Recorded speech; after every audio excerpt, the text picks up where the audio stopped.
de votre fidélité, mesdames, messieurs. Bonjour et bienvenue dans votre émission Opinion. Cette semaine, nous recevons sur ce plateau Madame Fatimé Raymond Abré. Elle est épouse du président Hissène Habré.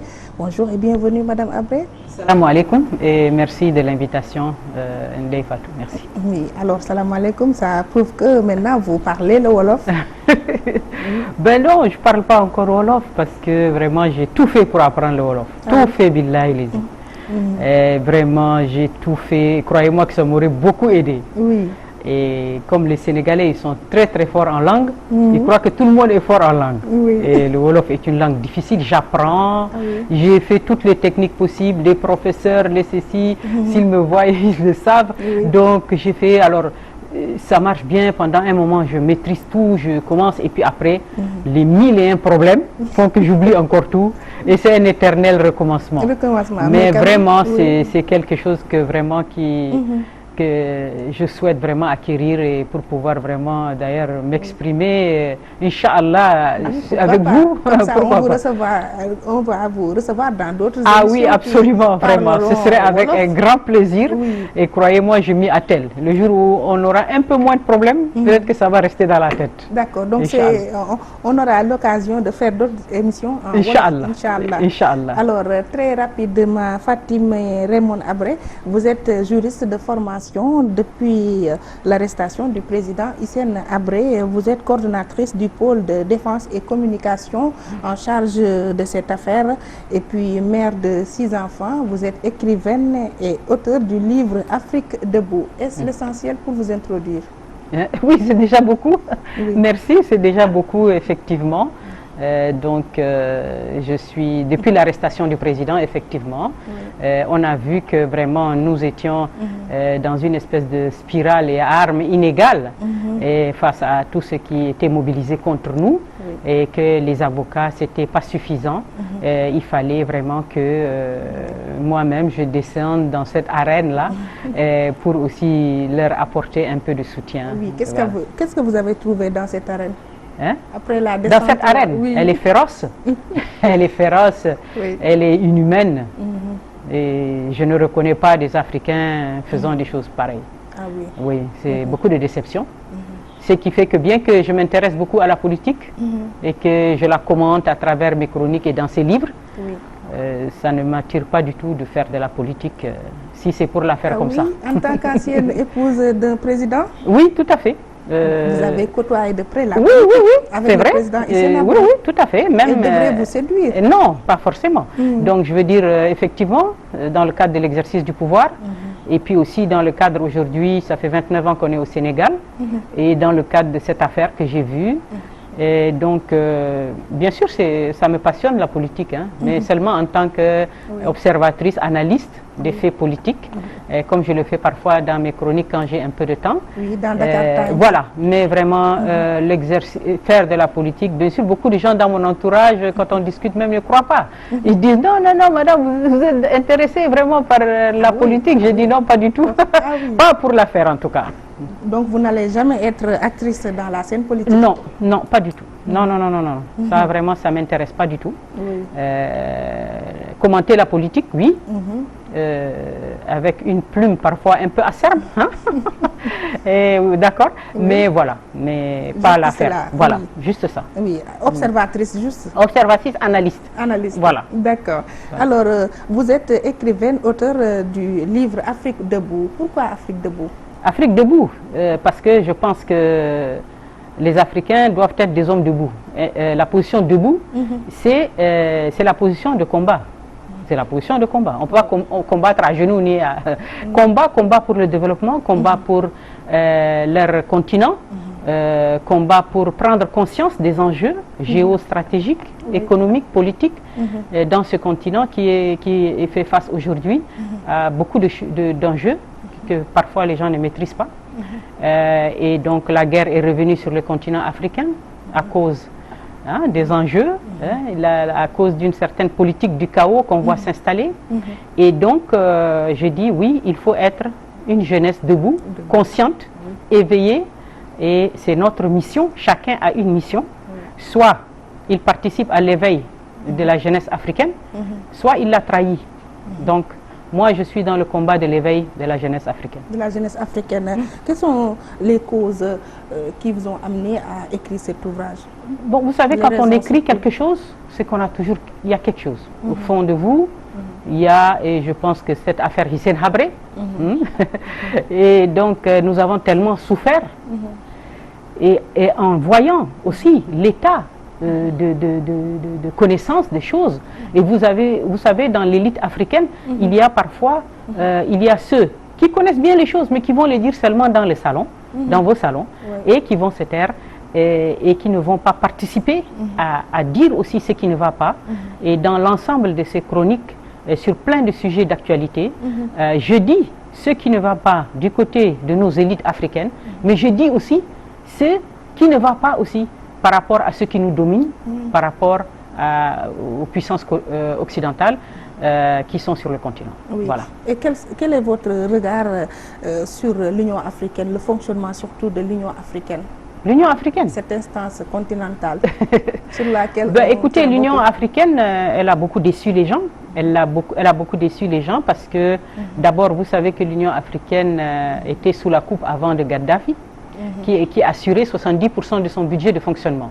Donc les Africains, jusqu'à présent, ne veulent pas prendre en charge l'Union africaine et assurer une certaine, si on peut dire, souveraineté à leur action. Ils sont toujours sous des, comment dirais-je, pris par les autres puissances. Donc Gaddafi assurait 70% du budget de l'Union africaine. Il faisait ce qu'il voulait. C'est comme ça qu'il a pu d'ailleurs agir contre nous dans le cadre de cette histoire de mandat de l'Union africaine et patati patata, qui n'était pas du tout un mandat légal, mais c'est passé à cause de la politique de Gaddafi. Gaddafi parti, c'est l'Union européenne qui aujourd'hui a pris les rênes de l'Union africaine, assurant ce même budget de fonctionnement de 70%. Et donc toujours les Africains sont toujours à la sous la coupe, voilà, et on les utilise à droite, à gauche, dans des causes qui ne sont pas vraiment celles qui défendent les intérêts de leur pays. Oui, alors dans ce cadre, qu'est-ce qui attend la jeunesse africaine? Quel avenir se profile à l'horizon pour cette jeunesse africaine? Voilà, la jeunesse africaine aujourd'hui, par rapport à ce continent où on voit regarder ce continent, les guerres sont partout et sont revenues à cause justement de l'avancée de la Chine, et qui maintenant la Chine qui arrive et qui veut sortir, si tu veux, toutes les matières premières africaines. Et donc avant, les autres puissances coloniales les gardaient en réserve. C'était des réserves, donc on nous faisait croire toujours qu'on était pauvres et tout ça. Maintenant la Chine est arrivée, et la Chine est arrivée pour sortir ça, et d'où les enjeux incroyables, le retour de la guerre, la réinstallation des bases militaires dans tous les presque pays africains, même là où il n'y en a pas, et ces bases militaires qui sont là et qui sont là pour justement veiller au grain et empêcher que des territoires entiers soient exploités. Oui, là c'est un peu compliqué pour les Africains. Donc les Africains, il y a aussi le terrorisme qui est présent surtout dans la sous-région. Tout à fait, les djihadistes, mais cette question aussi du terrorisme, elle nous interpelle aussi parce que il y a beaucoup d'interrogations. Il y a beaucoup d'interrogations. Venant d'un pays en guerre, qui a connu 30 ans de guerre, et je peux dire que nous connaissons un peu la guerre. C'est quoi la guerre? On sait un peu c'est quoi. Et donc on ne peut pas comprendre parfois qu'on a 20 000 hommes sur le territoire là-bas, vers le Mali, le Nigeria, le Burkina et d'autres, sur ces axes-là. Vous avez 20 000 hommes, et on nous dit qu'il y a 1000 djihadistes, et 20 000 hommes ne peuvent pas vaincre 1000 djihadistes. Depuis l'intervention au Mali date de 2011, et ça fait donc 8 ans. Donc il y a quelque chose qui ne va pas. 1000 djihadistes combattent 20 000 hommes. 20 000 hommes, ça ne peut pas aller. Il y a quelque chose qui ne va pas. En tout cas, les chiffres sont disproportionnés. Voilà, il y a quelque chose qui ne va pas. Il faut que les Africains le comprennent et qu'ils aient le courage aussi, parce que les ressources de leur pays, là, elles ne sont pas inépuisables. C'est ça qu'il faut comprendre. C'est-à-dire qu'aujourd'hui se jouent beaucoup de choses. Les ressources ne sont pas inépuisables. Et si ça se termine, eh ben, tant pis pour nous. Alors, on va parler de cette affaire, l'affaire Habré, le président tchadien, qui a été arrêté depuis 2015, n'est-ce pas? Alors, qu'est-ce qui s'est passé récemment au Cap Manuel? Il a des problèmes de santé? Alors, ce qui s'est passé dans la nuit du 16 novembre, j'ai eu à l'expliquer. Le président qui est là-bas donc depuis 6 ans, sous cette peine à perpétuité. Et donc, dans la nuit du 16 novembre, il était déjà un peu malade, il souffrait de vertiges, des vertiges violents, et qui arrivaient à n'importe quel moment, donc c'était un peu compliqué même de savoir c'était quoi. Et bref, donc il glisse et il chute dans cette salle de bain, et il tape, il demande de l'aide aux gardes. Telle que la configuration de Cap Manuel est faite, les gardes ne l'entendent pas, ils sont trop loin. Et donc, il tape, ils ne répondent pas. Au bout d'une heure de temps, donc, il avait un téléphone. Ce téléphone lui avait été donné lors de la crise cardiaque, quand il a eu la crise cardiaque pendant le procès. Et donc, de ce fait-là, il m'appelle et il me dit que voilà ce qui m'est arrivé. Moi-même, j'essaye de chez moi, des Almadies, d'appeler les gardes. J'appelle les gardes, ils ne m'entendent pas, ils ne répondent pas. Et je pars au Cap Manuel. Donc, je pars au Cap Manuel, on arrive, on le prend et on l'amène. Donc, on l'amène d'abord à la clinique du Cap, mais ils n'avaient pas de radiologue. On passe à la clinique de la Madeleine. Et à la clinique de la Madeleine, donc, on le fait, comment dirais-je, ausculter. Et le radiologue fait la radio, parce qu'il voit le traumatisme. Et il dit, bon, c'est une, comment dirais-je, une fracture ici. À quel niveau? Ici, à ce niveau-là, un peu haut là. Et ce que le médecin a dit, c'est l'humérus, le col de l'humérus, en haut ici. Donc il se fracture, et donc au niveau de la clinique de la Madeleine, le médecin de garde et les radiologues et autres infirmiers regardent et disent que c'est une fracture. Donc si c'est une fracture, maintenant, il faut qu'on appelle un spécialiste, c'est un orthopédiste. Il arrive, c'est la Madeleine qui l'appelle, il vient et il regarde, il dit ok, c'est bel et bien une fracture. Donc maintenant, on va vous mettre en chambre et comme il faisait 5 h du matin, vers 8 h, 9 h, je vais vous opérer. Ok, donc on commence, et maintenant les éléments de la garde pénitentiaire qui sont avec nous, qui nous accompagnent, informent par téléphone leur chef pour dire voilà, on est arrivé, c'est une fracture et le président va être hospitalisé. D'accord? Et à partir de là, donc quand ils disent ça à leur chef leur demande de parler au médecin. Au spécialiste orthopédiste. Donc, le garde vient, il appelle le médecin, il lui donne le téléphone, il parle avec le chef. Donc, il parle avec le chef et après, il revient et il dit, voilà, maintenant, je change d'avis. On ne va pas hospitaliser le président, il faut que vous partez, vous rentrez à la prison, je vais juste attacher des bandages. Et tout le monde s'étonne, on dit, mais pourquoi? Comment ça se fait? Il dit, non, non, c'est ça seulement. Il faut repartir. Il reste avec les bandages.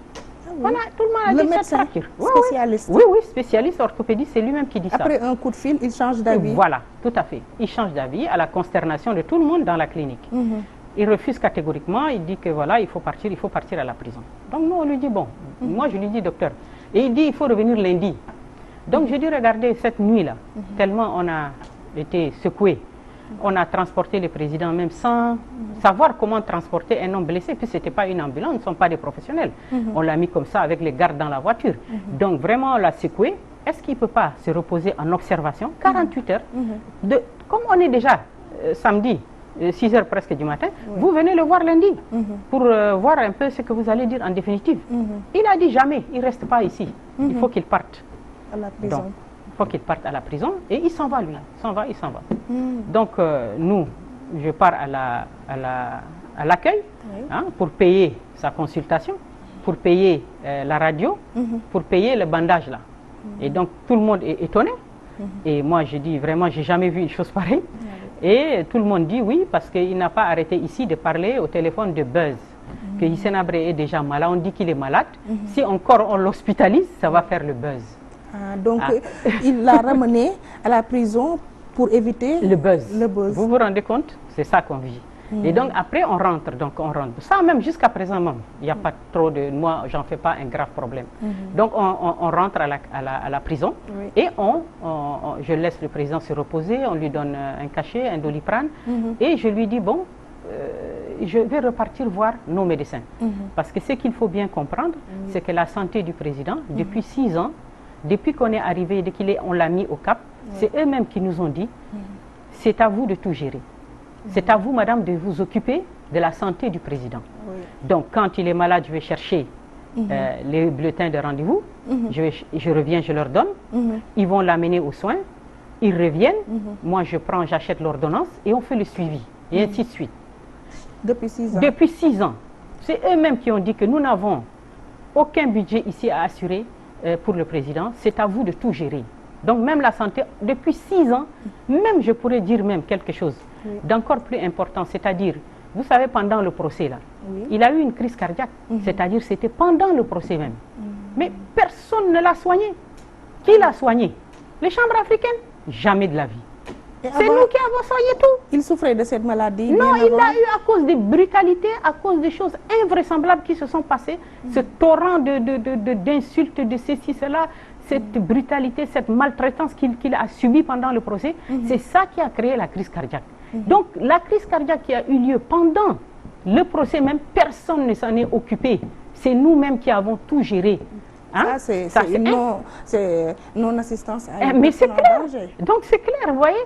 Et encore ça même, malgré ça même, pendant toujours le procès. Vous savez quand ils ont fait comment on appelle ça, la comparution forcée. Sa comparution forcée quand ils ont pris le prix. Avec ces images-là. Incroyable, des images où tu as vu qui ont parcouru le monde, qui ont montré des Africains se maltraiter entre eux. C'est ça que j'ai dit, que des images qui sont un ancien président vraiment brutalisé. Un ancien brutalisé comme ça par ses frères africains et les autres qui sont aux commandes sont cachés. Donc c'était des images horribles qui n'étaient pas dignes de notre continent, qui ne sont pas dignes du Sénégal et qui ont choqué énormément les gens. Donc vous voyez cette comparution forcée, qu'est-ce qu'ils ont fait? Quand ils l'ont amené, le procureur Bakefal et le président de la Chambre, Gustave Kamberdoa, ont dit aux gardes de bloquer les mains du président comme ça, vous voyez, sur les bras du fauteuil, comme ça, le gars l'a bloqué en s'appuyant sur ses mains-là. Oui, et ils ont fait ça. Et donc, quand tout le monde l'a vu, ceux qui étaient dans la salle en direct. Après, ils ont enlevé ces images pour que les Sénégalais ne les voient pas. Mais ça est là. Donc, ils ont bloqué ces mains-là comme ça, vous voyez. Donc, on l'a forcé à être assis. Merci, à être assis comme il était assis. Mais le gars est venu par-dessus pour poser ses mains et appuyer. Appuyer pendant 2 heures de temps. Et donc, vous voyez, pendant plus de 3 heures, de 8 heures jusqu'à 13 heures à la pause. Parce que, et donc, à son âge. Voilà. Et le monsieur même, le garde. Vous voyez, le garde lui-même était fatigué à être debout. Donc, humainement et logiquement, il a pris appui lui aussi sur les mains. Vous comprenez? Et qu'est-ce qui s'est passé? Qu'est-ce qui s'est passé? C'est qu'après, le président a eu ici une paralysie partielle de la main. Mais oui, il a eu une paralysie, on l'a dénoncé, on l'a dit, ils le savent, tout le monde le sait. Si vous regardez, vous tapez sur le net, vous allez voir. Donc, il a eu une paralysie partielle de la main ici. Qui l'a soigné? Eux, jamais de la vie, ce n'est pas leur problème. Donc, non. Donc, c'est nous-mêmes qui l'avons soigné. Je l'ai amené d'ailleurs, on l'a amené chez le professeur Seydina, qui l'a vu, il a dit, il n'y a pas de fêlure ni de cassure, mais attention, il y a un problème. Parce que les doigts ne bougeaient plus. Donc, on l'a amené après chez le professeur Mansour Ndiaye, neurologue bien connu à Dakar. Et c'est lui qui a fait tout un tas d'examens, des électromyogrammes et tout, et qui ont prouvé que, effectivement, le canal carpien là, avec la pression là, c'est bouché. Et donc, il a dit, mais ça là, qui l'a soigné? Personne. Donc, je reviens à cette journée, c'est toujours nous qui avons assuré tout, alors que c'est de leur responsabilité. Donc, je reviens... Ils l'ont mis en prison. Mais bien sûr. Et donc, je reviens à cette journée, cette nuit-là. Donc, qu'est-ce qui fait quand le médecin nous renvoie? Je viens. Donc, comme je t'ai dit, c'est moi qui assure tout les santé. Donc, logiquement, je prends tous les radios et je vais voir le professeur Seydina. Et je lui montre. Et il me dit, il faut qu'on l'opère. Il faut qu'on l'opère et qu'on mette des broches, des fers. Parce que pourquoi? La cassure est très haute. Elle est ici, au col. Et donc, il faut mettre des broches. J'ai dit, voilà, l'autre monsieur a dit les bandages. Il a dit, non, quel bandage?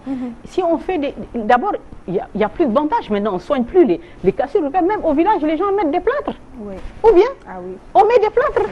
On ne met plus de bandages. Mais aujourd'hui, il n'y a que les bandages.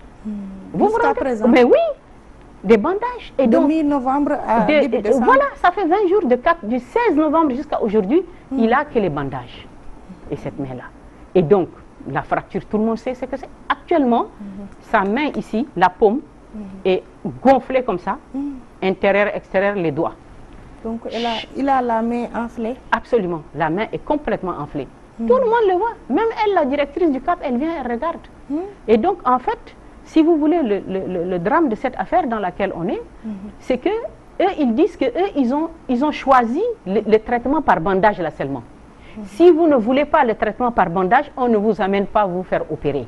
Et son médecin traitant dans tout cela? Mais le médecin traitant a fait un rapport. Il a fait un rapport, on leur a remis ça, il leur a fait un rapport, il leur a dit, voilà ce que Hissène Habré a. Hein, il a une fracture du col, de l'humérus gauche, hein, et il faut l'opérer. Et il a même écrit tout ce qu'il a à faire dans l'opération. On leur a remis ça, mais eux, ils disent, ils s'en foutent. Donc, ils disent que nous, on a choisi pour vous le traitement par bandage. Si vous êtes d'accord, c'est ça qu'on fait. Si vous n'êtes pas d'accord, on ne fait rien. Qui a choisi la directrice mais là, oui, c'est elle qui parle. Donc, je dis simplement que si Hissène Habré, si on est en prison, je crois que ce qu'on perd, c'est sa liberté. Oui. Mais on ne perd pas le droit à la santé. Et le droit à la santé, c'est quoi? C'est l'accès aux soins. C'est l'accès à des soins conformes à votre situation. C'est l'accès, c'est le revendiquant le droit d'être bien soigné. Oui. Hein? C'est ça qu'on ne veut pas reconnaître. Donc, on veut dire qu'on va vous faire des soins au rabais, des soins qui vont vous créer peut-être demain un handicap, mais ce n'est pas notre problème. Hein? Parce qu'on l'a vu, la crise cardiaque, ils ne l'ont pas soignée. La main paralysée, ils ne l'ont pas soignée. Donc maintenant, nous, quand on veut le soigner, ils bloquent. Et les chambres africaines extraordinaires, mais les chambres vous les avez contactées? Non, mais elles ont disparu. Non, ils ont disparu. Les chambres africaines, du jour où ils ont, en 2017, ils ont donné leur verdict, elles ont disparu. Elles n'existent plus, tout le monde a été dispatché dans de nouvelles fonctions.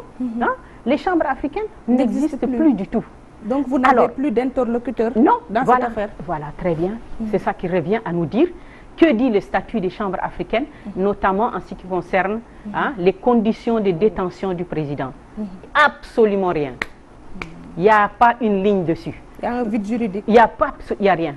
On se demande comment on ne s'en est pas préoccupé. Hein? Voilà. En plus de ça, même l'administration aujourd'hui, l'administration pénitentiaire elle-même, mais elle n'a aucun texte légal qui lui permet aujourd'hui de faire ce blocus-là. Non, c'est parce que de fait, on a mis la prison du président collée à eux, et la preuve, c'est n'ayant pas de cadre légal qu'il n'y a pas de budget. Vous savez, quand vous avez un cadre légal bien défini, vous avez un budget qui accompagne ce cadre et qui va prévoir.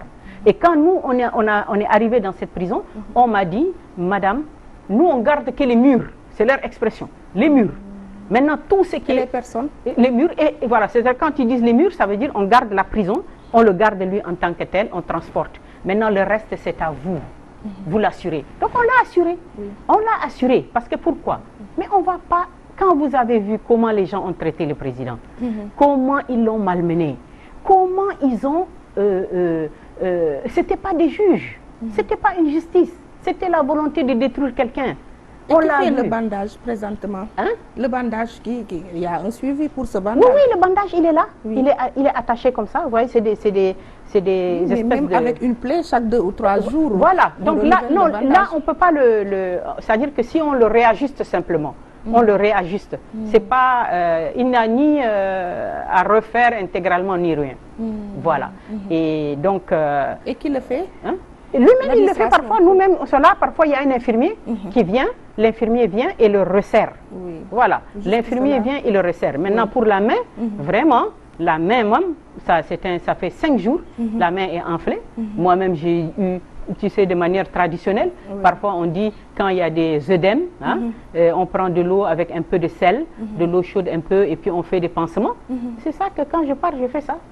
On est là. Et donc, ils ont tout bloqué. On n'a accès à aucune personne. On a eu beau parler. Regarde, on a parlé. Ce que je voulais dire simplement, on n'a aucune écoute. D'accord? Vous savez, l'administration pénitentiaire, je travaille avec elle depuis 6 années. 6 années, on travaille. Vraiment dans le respect mutuel. Franchement, les gardes, tout ça, il n'y a aucun problème. Aucune animosité. Les gens font leur travail en toute rigueur et professionnalisme, franchement. Donc, mais le problème, c'est que vous voyez cette administration pénitentiaire qui est dans le cadre de ses fonctions normales, va être confrontée à des ingérences extérieures. Venant de qui? Alors, les ingérences extérieures, il y en a eu beaucoup. Parce que vous savez que l'administration pénitentiaire va intervenir dans l'affaire Habré à 3 niveaux. Premièrement, quand les chambres africaines sont installées sur la VDN, elle va leur amener, ils vont amener le président pour des audiences préliminaires. Ça, c'est un. Deuxièmement, après, quand cette phase est finie, ils vont amener le président au procès, tous les jours, aller-retour. D'accord? Troisièmement, quand tout est fini, maintenant, eux, ils le gardent. N'est-ce pas? Vous voyez, ça fait 3 niveaux. Maintenant, à ces 3 niveaux, des gens qui font leur travail tout à fait normalement, les ingérences qui vont arriver, c'est quoi? On l'a vu, premièrement, quand le président est allé, déjà, dès qu'on l'a arrêté, les premiers moments de son arrestation, vous allez voir, à peine 6 jours, dans la cellule vont rentrer 2 femmes françaises. 2 Françaises, 6 jours après son arrestation. 6 jours après son arrestation, 2 femmes françaises vont rentrer avec le directeur. Ils vont faire irruption dans la cellule du président. Pourquoi faire? Et donc, Dieu seul le sait, toujours est-il que quand le président... Elles l'ont trouvé, il était en train de prier. Quand ils ont ouvert la cellule, ils sont rentrés avec le directeur. 2 femmes françaises. Et quand le président, après, demande au directeur, qui sont ces femmes-là? Qu'est-ce qu'elles font chez moi, comme ça, en intrusant dans la cellule? Et elles répondent, ce sont des stagiaires. Des stagiaires de l'administration pénitentiaire? Bon, ce n'est pas des stagiaires. Pour moi, ce sont des agents de la DGSE française locale qui étaient venus, en fait, vérifier de leurs propres yeux pour en référer à leur chef pour dire, effectivement, c'est vrai, le Sénégal a pris Hissène Habré, il est bel et bien en prison. Il fallait que ce soit de leurs propres agents qui leur confirment ça. Et c'était très important. Après, on va avoir encore l'affaire du turban. Vous savez que quand Baké Fall, ils auditionnent le président au niveau des comment on appelle ça, des chambres, on a une femme de l'ambassade de France qui vient et qui assiste à l'audition par caméra du bureau de Baké Fall. Donc, on filmait ces auditions? Absolument. Et elle était dans la salle à côté, elle regardait. Elle regardait. Et comme vous savez, la position du président, c'était de « je ne parle pas j'ai le droit de garder le silence, donc je garde le silence », ça les énerve. Et ça les énerve, ça les énerve. Au bout d'un moment, la femme, derrière la dame de l'ambassade de France, elle dit « mais ce turban-là, c'est de l'arrogance. Il faut qu'on le lui enlève. » Et donc, du coup, qu'il met, ça, c'est une forme d'arrogance. Et donc, pour elle, et donc, du coup, Baké Fall dit OK, et il dit aux éléments de la garde qui sont à côté du président, il leur dit arrachez ce turban. Mais à quel titre cette femme s'immisce dans cette audition? Ben voilà, c'est très intéressant parce que là, ça va expliquer le rôle, si on peut dire, de la France dans ce procès. Comment elle y est, comment elle est présente. C'est ça, c'est qui parle des ingérences extérieures. Vous avez vu à 2 temps. 1, les dames qui viennent vérifier si Hissène Habré est bien dans cette prison. 2, celle-là qui assiste aux auditions et qui rentre dans le jeu, qui donne des ordres même. Et c'est-à-dire, ce que je voulais bien expliquer, c'est que il ne faut pas que les gens pensent que c'est des fantasmes. Parfois, vous entendez les médias français disent « ouais, les Africains, ben, ils voient la France partout. Ils voient la France partout à la base de tous leurs problèmes. » Pas du tout. Ce sont des faits. Et je voudrais vraiment l'expliquer encore mieux dans le cadre de cette affaire. Je veux dire que, surtout dans la prise en main de ce procès, c'est très très important. Parce que ça a été, c'est pas toujours évident pour les gens de comprendre ces jeux-là. Vous voyez cette présence de cette dame qui suit, cachée, qui le sait.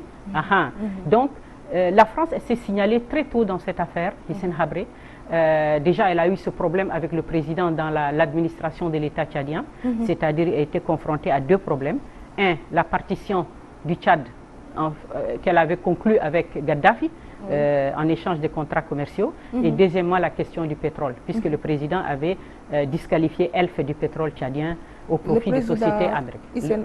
Voilà, au profit des sociétés américaines, il a disqualifié Elf parce que son offre n'était pas bonne. Et comment a-t-il osé faire ça? Et comment a-t-il osé contrer sa politique de partition du Tchad? C'était le grand différent. Donc à ce moment-là, elle s'est entendue, la Libye, la France et le Soudan, et la trahison bien sûr des Tchadiens. Donc c'est une histoire ou bien une affaire de pétrole qui est derrière le procès Hissène Habré? Oui, c'est-à-dire que en fait c'est ça qui a expliqué le coup d'État qu'on lui a fait pour quitter le pouvoir. N'ayant pas pu le tuer et l'assassiner comme ils le font pour tous les leaders africains qui leur tiennent tête et qui font preuve d'indépendance. Donc elle l'a suivi aussi au Sénégal. Donc au Sénégal, quand elle est là, qu'est-ce qu'elle fait? Elle a eu une stratégie en 2 temps. Premier temps, elle a massivement mis ses médias, tous les médias français, francophones, tout ça contre le président. Presque 29 ans d'insultes, de quoi, sans arrêt sur lui. C'était la première phase. La deuxième phase, donc c'est la phase de la diabolisation. Voilà, merci. C'était la phase de la diabolisation. Et le but était quoi? C'était le but important, c'est casser une image, dénaturer le sens de son combat. Voilà. Et aussi très important, l'enrôlement massif des ONG.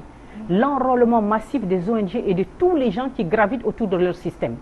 Elle les a mobilisés pour, comme je dis, casser une image, fragiliser la situation du président et préparer, baliser le terrain pour ce qui va venir après. Et vous savez que l'acte... Et c'était quoi son combat, le président Hissène Habré, en étant aux commandes? Mais le président, il a eu à faire face à l'expansionnisme libyen. C'est ça le problème. Le problème, c'est que le président, lui, il est au Tchad. À la Libye. Voilà, il est dans son pays. Il n'est ni à Marseille, ni à Toulouse. Il est au Tchad. Il est à la tête de son pays et il gère son propre pays. Mais la France, ça, il faut le gérer selon ses intérêts à elle, pas selon les intérêts du pays. C'est très important. Et donc, il y avait cette histoire de Gaddafi, la mainmise de Gaddafi, et le Gaddafi a occupé la moitié du Tchad. La moitié du Tchad, 500 000 km². D'accord? Il l'a occupé et le président, il a fait que 8 années au pouvoir. Pendant ces 8 années, 6 années ont été consacrées à faire la guerre avec la Libye, pour la faire repartir, quitter le territoire. Les 2 années, c'était les projets du pétrole. Voilà, la bombe est arrivée, le pétrole, ce qui les rend complètement fous. Voilà. Et le pétrole, dans le pétrole, le président a disqualifié Elf. Une entreprise française. Voilà, Elf. C'est comme Total. Elf a disparu, aujourd'hui c'est Total. Donc le président a disqualifié Total. Total. Et il avait porté son Elf, choix sur les entreprises américaines qui étaient mieux disantes. Et qui était, leur offre était par rapport à l'intérêt du Tchad. Donc à partir de là, on lui en veut. On a une volonté de revanche. On n'aime pas cet esprit qui s'est extrait des pratiques de la France-Afrique. Donc il faut le faire payer parce que les précédents sont très fâcheux. Si on dit il y a un précédent, les autres vont suivre le précédent. Donc il faut écraser ce précédent, il faut l'écraser, le broyer, comme ça tout le monde va avoir peur. Et la jeunesse africaine va trembler, et va les suivre, et va liquider toutes ces ressources, voilà, à leur profit. Donc ils arrivent, et qu'est-ce qu'ils font? Quand l'acte majeur est accompli, c'est pour ça qu'ils vont le vérifier eux-mêmes. C'est-à-dire, on a arrêté le président.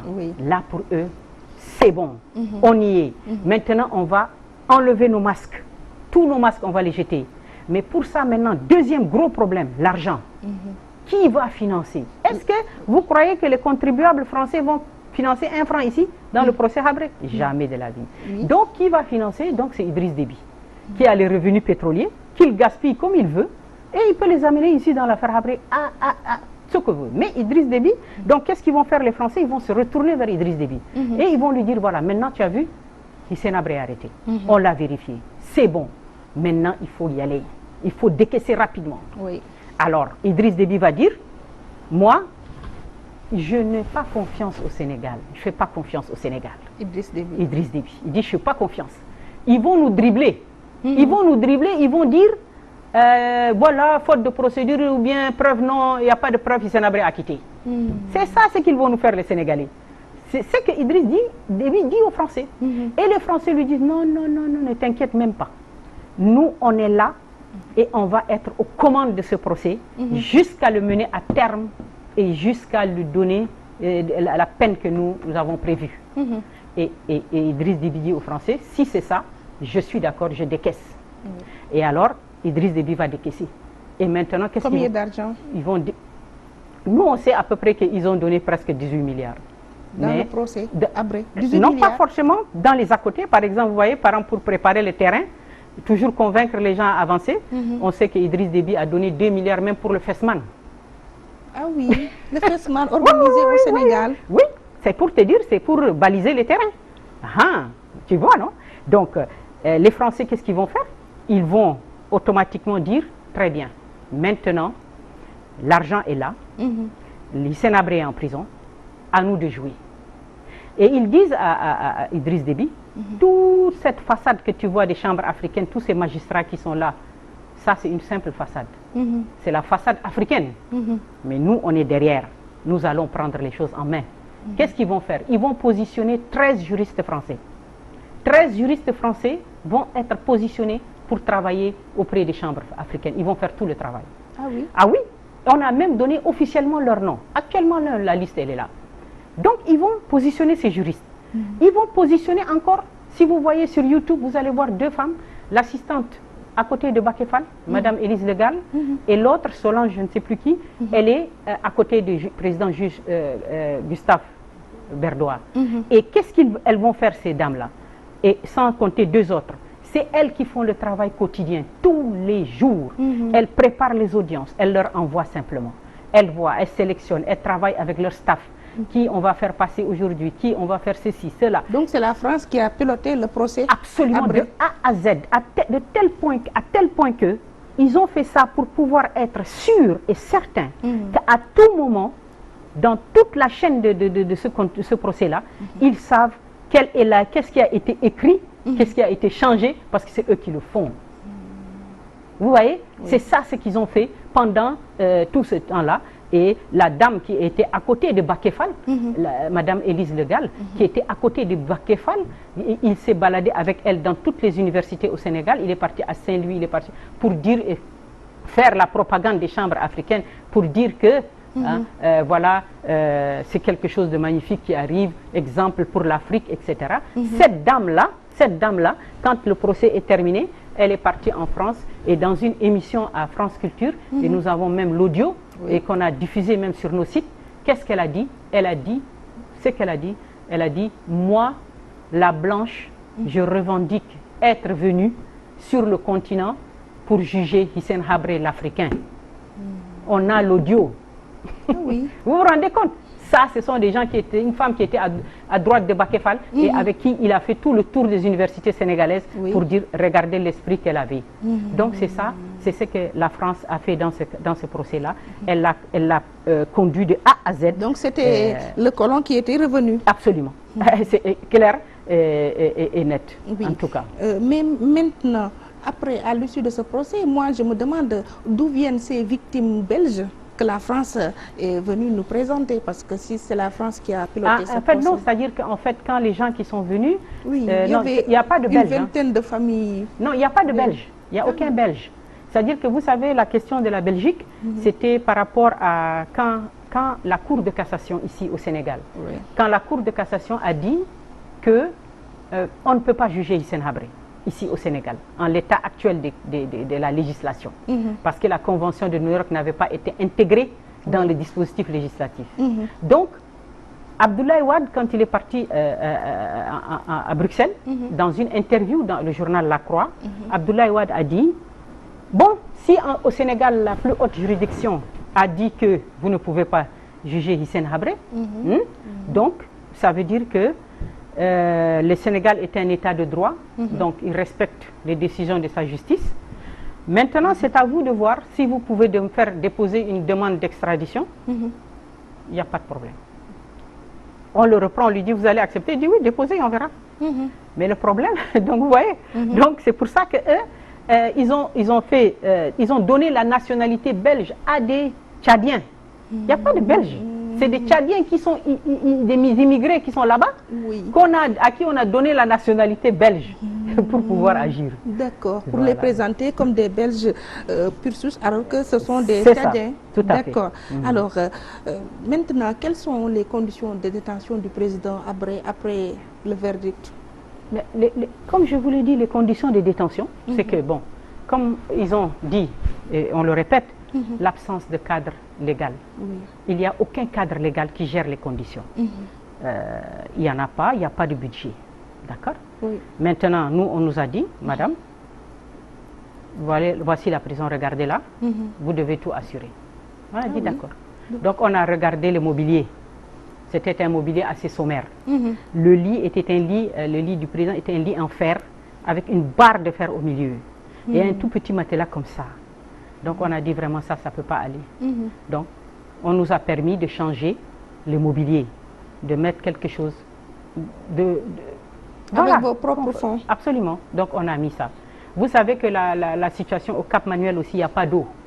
Parce que c'est une espèce de colline là. Il y a beaucoup de problèmes d'eau là-bas. Donc on a aussi fait acheter des pompes, installer. D'autant plus que même il y a des gardes, ils ont aussi besoin d'eau. Hein. C'est pas seulement le président. Si on règle ça, et je peux même vous dire, parce qu'il y a tellement de choses qu'on ne dit pas, qu'on ne veut même pas dire sur les plateaux de télévision. Même parfois, je suis en France. La maintenance aussi, c'est nous qui l'assurons. C'est-à-dire que même si je suis en France, parfois on m'appelle. On m'appelle, on dit, madame, la pompe est en panne, on n'a pas d'eau. Donc qu'est-ce que je fais? J'appelle la maison et on envoie le gars pour leur réparer ça, parce que dès qu'il n'y a pas de... ça ne marche pas. Donc après, on a eu à gérer aussi, vous savez, dans une prison, vous avez ça. Vous avez donc, une fois que l'équipement est fait, bon, la nourriture, les médicaments, tout ça, c'est nous. Il n'y a pas de problème. Maintenant, on arrive au nettoyage aussi. Il faut bien les nettoyer, les locaux. Il faut bien les nettoyer, les locaux, donc quotidiennement. Donc, eux, ils délèguent quelqu'un. Et nous, on amène les produits ménagers. On amène les produits ménagers pour nettoyer aussi cette prison. Mais dans ce cas, pourquoi l'emprisonner puisqu'on l'amène là-bas, mais c'est vous qui vous occupez de lui? C'est ça. Pourquoi ne pas le laisser chez lui? Ça, je ne sais pas. C'est la logique. Mais regardez, aujourd'hui, on n'a même pas le droit de le soigner. Toi, tu crois qu'ils vont accepter ça? Maintenant, par rapport aussi, je dis aussi, parce que j'écoute les médias français, ils disent que voilà, il y a une campagne médiatique qui est menée au Sénégal pour qu'on donne la grâce médicale à Hissène Habré et sa femme fait croire qu'il est malade. Vous vous rendez compte? Oui, donc il ne croit pas à sa maladie, vous rendez compte? à cette fracture constatée par des spécialistes. On a publié la radio. C'est parce qu'ils ont commencé cette intoxication-là, des gens, qu'on a publié la radio. Et aujourd'hui, le président, il est là. N'importe qui peut aller le voir et il va voir que il est bel et bien. Il est souffrant. Voilà. Et que maintenant, je dis par rapport à la crainte, parce que les gens, si on comprend bien la logique qu'on a eu à comprendre, on ne veut pas l'amener dans une structure pour le soigner, pour opérer, parce qu'on a dit, si on va l'amener, avant de t'opérer, on te fait un bilan, c'est normal. Et que donc, si on l'opère, ce bilan-là, nous allons le prendre pour les embêter avec une demande de grâce médicale. C'est ça qui a expliqué les barrières qu'on nous a mis aujourd'hui. Donc ils savent que le président est souffrant. Mais regarde ça là. S'ils ne veulent pas d'un bilan. Merci. C'est la logique. Parce que, vous savez, ceux qui nous, les gens qui sont hors de cercle, mais l'administration, l'État sénégalais fonctionne parfaitement. Quand j'ai dit que j'amène des fiches de rendez-vous, c'est-à-dire que j'ai même eu à déclarer que le président a déjà été hospitalisé 2 fois à la clinique du Cap. Il a été même opéré et ramené en toute tranquillité dans la prison. Est-ce que j'en ai parlé? Non. Est-ce que j'ai fait du tapage? Non. Mais je pouvais le faire. Est-ce que vous... Donc il a été opéré 2 fois durant son séjour carcéral? Une fois. Mais hospitalisé 2 fois. Et je peux vous dire, pour tellement aménager les choses en discrétion, parce qu'ils ne peuvent pas les gérer en discrétion. On est obligé de gérer le secteur. Regardez par exemple, s'il a une grippe, il est malade et tout ça. On fait quoi? Par exemple, l'Institut Pasteur, même. Je vais là-bas et je demande même à ce qu'on amène, on fasse une prise de sang à domicile, si on veut dire, à la prison. Donc on paye un surplus, la personne vient jusqu'à l'intérieur, elle fait la prise de sang pour faire l'analyse et le remettre au médecin, pour que ça fasse plus vite. Vous comprenez? Donc, c'est tout ça notre investissement quotidien. Donc moi, franchement, s'il y a un papier qu'il faut signer pour dire on ne demande pas de grâce, mais de grâce, laissez-nous le soigner. On va le signer, je vais le signer demain matin, même ce soir. Vous ne demandez pas de grâce? Non, on sait que ça là. Vraiment, je n'y crois pas. Ce que je ne crois pas là.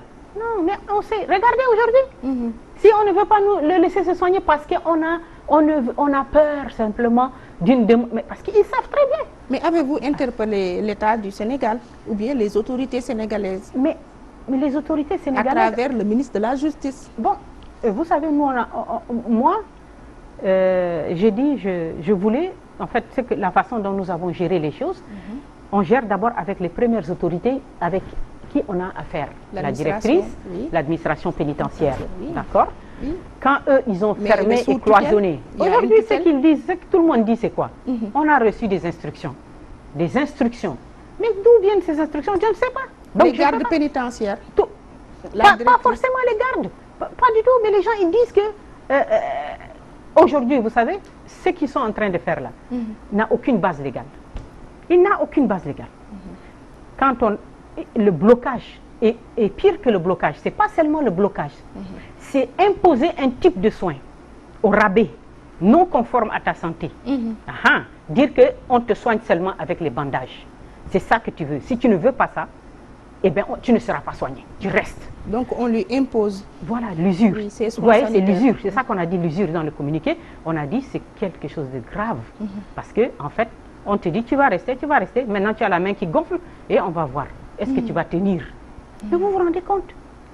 Et cette politique d'usure-là, vous voyez, on va la voir dans le procès. Vous savez, dans le procès, j'ai dit parle tout à l'heure de milliards et de milliards que les gens ont. 18 milliards. Vous pouvez regarder, Fatou, tu regardes sur YouTube, regardez toutes les vidéos qui sont disponibles.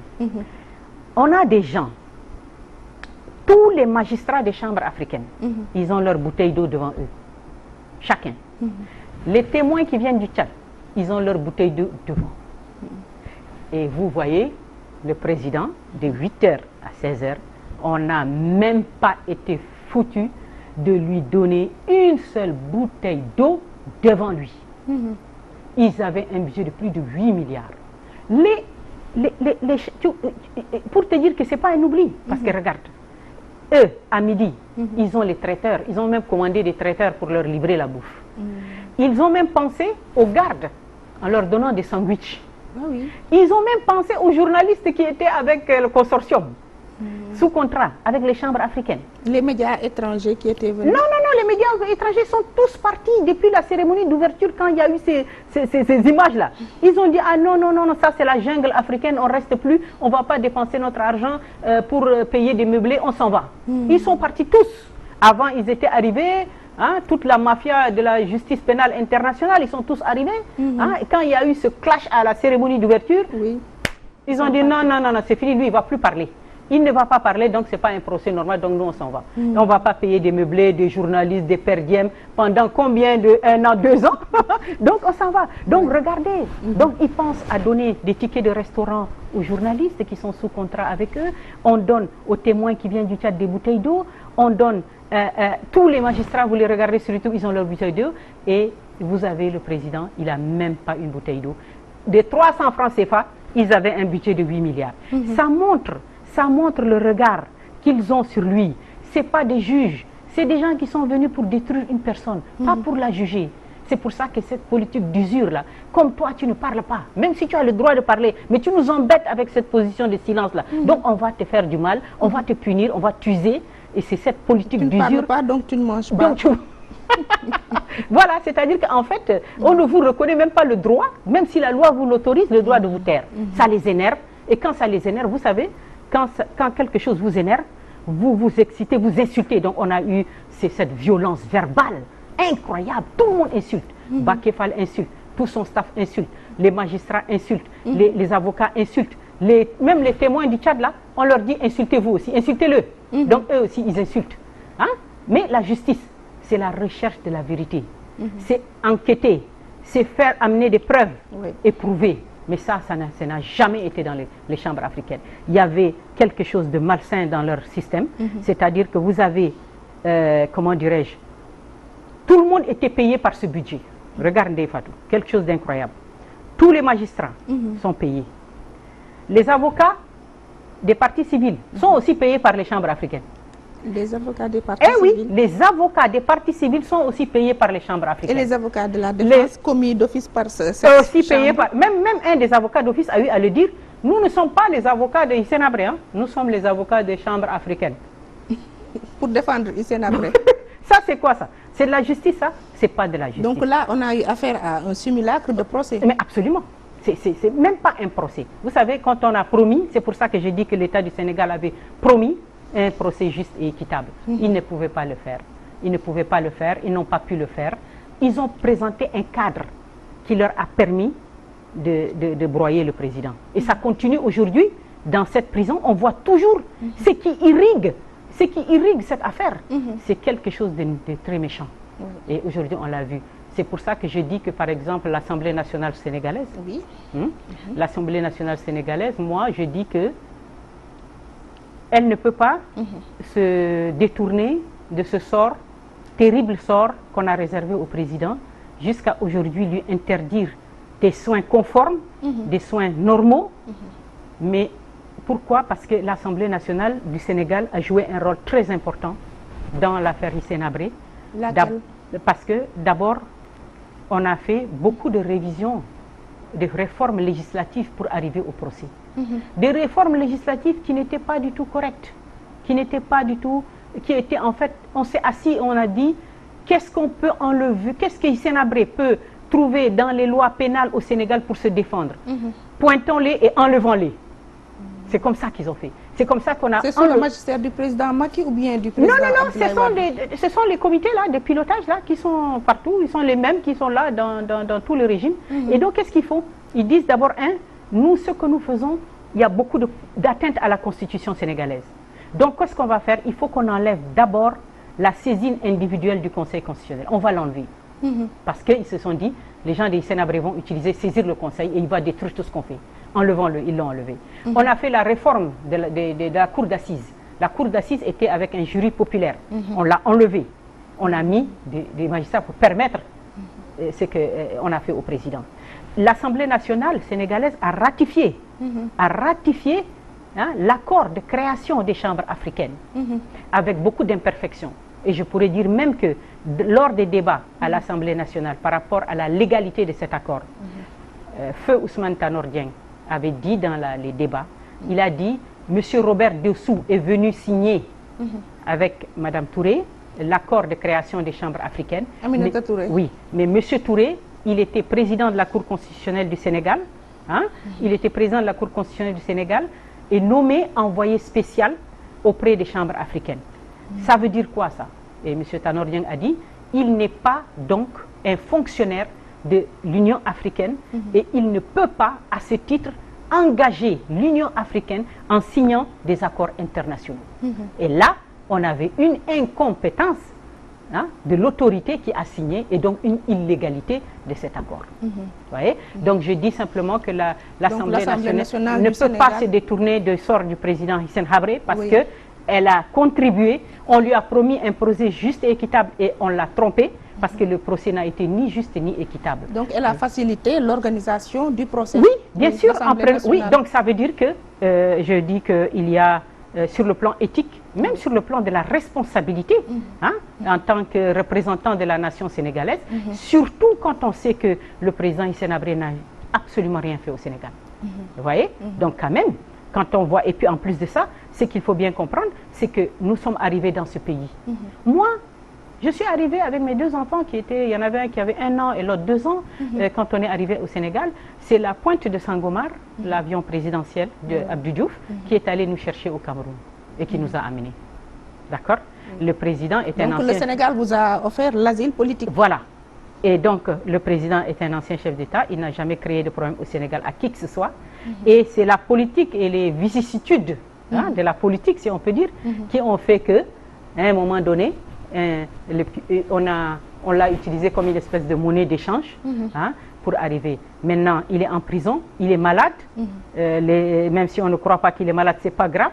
Ce que je leur demande, c'est quand même de nous permettre de le soigner. Mais pourquoi ne pas saisir le ministre de la Justice, Malick Sall? Non, de toute façon, oui, c'est le travail peut-être des avocats. Vous savez que nos avocats aussi, par des subterfuges comme ça, la directrice du CAP depuis l'accident du président jusqu'à lundi, hier, elle a refusé de leur permettre de voir le président. Ah oui, oui, jusqu'à lundi là. Il n'a plus le droit de consulter ses avocats. Non, elle les a bloqués à l'entrée en leur disant oui, vos papiers, je ne les trouve pas. Qu'est-ce qui prouve que vous êtes constitué, vous êtes dans l'ancien régime et patati, alors qu'il n'y a même pas 2 semaines avant, ils étaient là. Donc du coup, c'est ça, vous voyez, quand on veut vous fatiguer, on vous fatigue. Et donc finalement, un d'eux a pu le voir. Et donc, ils ont demandé à voir le directeur de l'administration pénitentiaire. Ils ont demandé à le voir. Ça fait depuis lundi. Donc, ils attendent la réponse à cette demande d'audience. Et peut-être qu'ils vont et au même moment, le président, il est souffrant. Ah, mais bien sûr. Oui. Mais bien sûr. À son âge. Ah oui. Regardez. comme je l'ai dit vraiment, franchement, je ne comprends pas ce qui se passe actuellement au Sénégal. Je ne le comprends pas. Et c'est pour ça que je parle d'ingérence extérieure. Mais au Sénégal, on a une classe politique, une opposition qui devrait peut-être remonter les bretelles au pouvoir si le pouvoir est attentiste dans cette affaire. Oui, voilà, c'est vrai. C'est-à-dire que là, vous posez la question des réactions par rapport à cette question. Donc, j'ai dit, écoutez, logiquement, regardez, l'affaire Hissène Habré. Le nombre de fois où les Sénégalais se sont réveillés le matin à la radio, en ouvrant la radio et entendre Hissène Habré, ça là, ça ne se compte pas. Ça ne se compte pas parce que regardez, il y a eu tellement d'événements autour de cet homme. Tantôt, on a dit on veut l'amener en Belgique. L'affaire de Belgique est terminée. On a dit on va le livrer à Obasanjo. Un week-end de folie à Dakar. Obasanjo est terminé. Après, hop, on veut l'amener chez Idriss Déby. Après, c'est la théorie du mandat. On a pris l'affaire, on l'a amené à l'Union africaine pour la ramener encore au Sénégal. Et c'est les chambres africaines. Et après les chambres africaines, condamnation à perpétuité. Et après maintenant encore, vous êtes avec cette condamnation inhumaine, terrible. Et on est dedans, on essaye de vivre avec ça. Vous êtes malade et on dit on ne vous soigne pas. Vous avez vu, c'est quelque chose quand même. Et donc je veux dire que c'est vrai. Mais s'il lui arrive quelque chose, on ne le souhaite pas, la responsabilité historique de l'État du Sénégal sera engagée. Et comment? Et comment? C'est-à-dire que la responsabilité, l'État du Sénégal, dans le sort qui a été réservé au président Hissène Habré, sa place est centrale, elle est absolument incontournable. Et je dis simplement, moi je l'ai dit déjà depuis longtemps, j'appelle à un sursaut de conscience, qu'il ne... moi, je ne crois pas à les histoires de grâce. Je n'y crois pas. Je ne veux pas vivre avec ça. Moi, on essaye de gérer ce que l'insupportable qu'on a en face de nous. Et je dis simplement, vraiment... Et la société civile? Voilà, la société civile, elle n'a pas son mot à dire. Elle doit le dire. Maintenant, si elle est impliquée dans les attaques médiatiques financées par le système, vous voyez, c'est pour ça que ça... Mais je dis quand même que les gens doivent... L'histoire, elle est là, elle va nous juger dans 10 ans, dans 15 ans. Elle est là, elle va nous juger. Et même ça, au-delà de tout ça, Dieu aussi est là. Et la conscience personnelle. Voilà. En tout cas, ici, au niveau de Walfadjri, la voix des sans-voix, on espère que ce message aura une oreille attentive au niveau des autorités sénégalaises qui ont en main le président Hissène Habré parce qu'il est détenu dans une prison sénégalaise. Tout simplement. Et merci de m'avoir ouvert ce plateau pour exprimer ce que j'ai à dire. Merci. Tout le plaisir est pour nous. Merci. Merci beaucoup. Madame Fatimé Raymond Habré, épouse du président Hissène Habré, vous étiez notre invitée dans l'émission Opinion. Merci à toute cette équipe technique qui nous a accompagnés. Réalisation Moudou Fall et Oustaz Hassan Diouf. Excellente semaine à vous. Rendez-vous la semaine prochaine, Inch'Allah.